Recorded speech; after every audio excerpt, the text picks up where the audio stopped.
Now, Storm Tracker 9 weather with Chief Meteorologist Justin Stapleton. The big weather story across the nation is the severe weather outbreak that's going on currently right now, still going, by the way, over across parts of Alabama, Mississippi, up into Tennessee, and certainly will be continuing through tomorrow. Huge area of low pressure. I mean, just massive area of low pressure, producing some wintry precipitation up across the northern plains.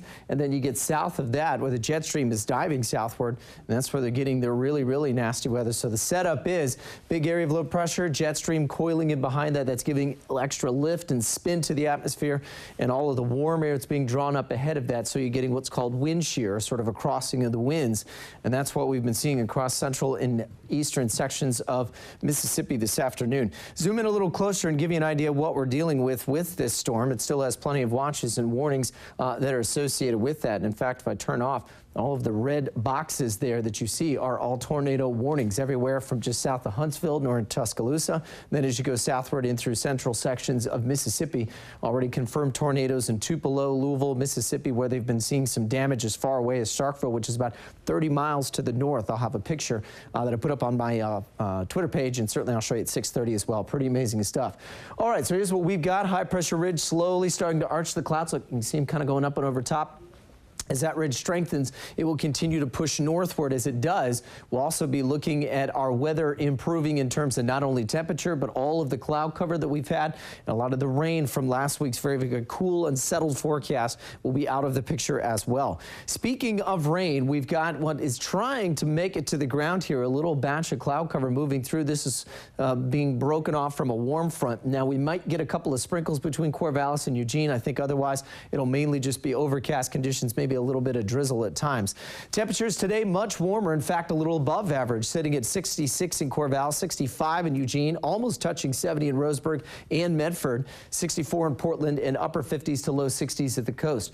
The next couple of days we're really going to see the temperatures crank up. Could see the warmest days of the year so far. In fact, upper 80s for the Umpqua, and could be setting a new record on Wednesday for us here in the valley.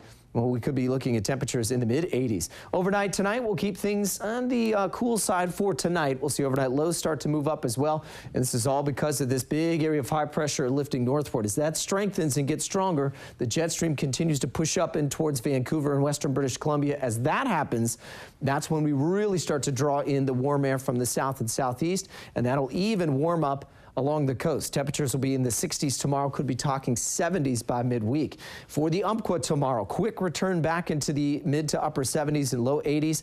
Mostly sunny skies, very warm forecast up in the Cascades for the next couple days as well. Central Oregon will see a very comfortable afternoon in the upper 60s. And for us here across the Willamette Valley, it's going to feel like about 150 outside, considering we've been in the 50s, and we'll be in the mid-70s after the morning fog is gone. Coast, look at that. Beautiful couple of days midweek, offshore winds, and the winds switch, and the cooler ocean air cools things off quickly into the weekend. The Umpqua will be close to 90 degrees by Thursday. I think Thursday is going to be the warmest day for them before we slowly cool things off for the weekend. Cascades, that means upper 60s to low 70s. And then look, snow showers back in the forecast by next Monday. And here across Willamette Valley, could be definitely seeing the warmest temperatures we've seen so far, as we've not hit 80 yet this year. And 81, our high, a record high for Wednesday. I think that one's definitely in a lot of trouble. Yeah.